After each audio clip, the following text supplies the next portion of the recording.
Okay guys, so I made it past the real steep stuff, but there's more steep climbs coming, and I'll admit I have to walk a lot of that. It's literally 15, 16, 17% grade continuously with no relief, and I don't want to deal with that trying to pedal my way up it all. I'll do a couple VO2 max tests, as I call them, and see how long I could take it, and then I get off.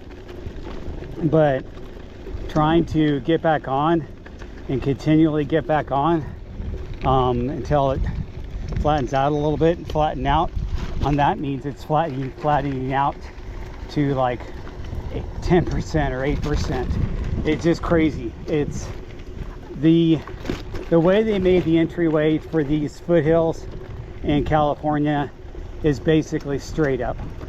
They and that's just the way these mountains are. They're granite mountains, and I guess that's how they grow. I've lived here all my life. It's just become my normal thing dealing with steep hills. The other steep climb I do, you guys have seen those videos, is Henniger, and the other one is Cheney, and those are just as steep. At least Cheney, you're on pavement the whole time, and it sucks, but I've done it on my granny gear on my bike, and I've been fine with it. So actually I think I'm gonna go down that way. But this, I've taken this single track that's right over here on my mountain bike, goes down through there. That's nice on my mountain bike. I haven't taken this steep thing on my gravel bike. Let's see how that is. Oh, I guess you could start up there and keep on going, but here it is right here. It starts up there, and it's just kind of a fast downhill run. I'd like to see what the PRs are on that, because some of these guys are pretty crazy. We'll see how I do with this bike.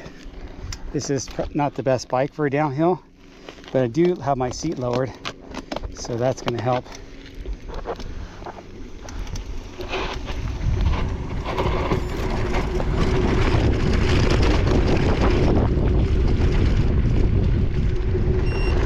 Not too bad.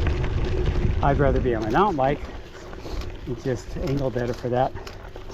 But yeah, taking it from the top on a mountain bike, I think that's the way I did it last time when my friend showed me. But you can get booking down there. Anyway, I'm not going to do the single track that we did because I want to explore back here more.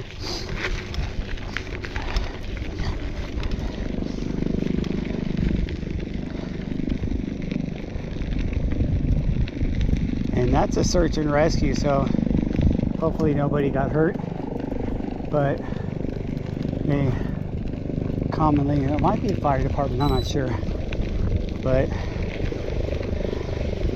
this is the time of year, a lot of times, when people get in trouble, if you will, because of they're drawn to it with our really nice weather, and you can just go out for a long hike or a long bike ride and not realize that when they get in over their head.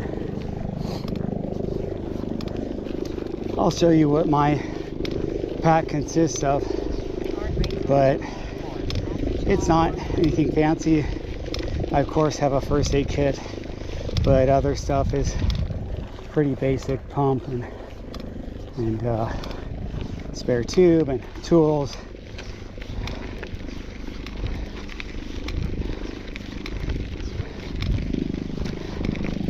I can't ever get into going out with nothing, and that's why I still wear a Camelback on my mountain bike.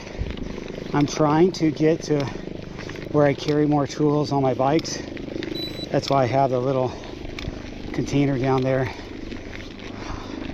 on my down tube with some tools that I just leave in there.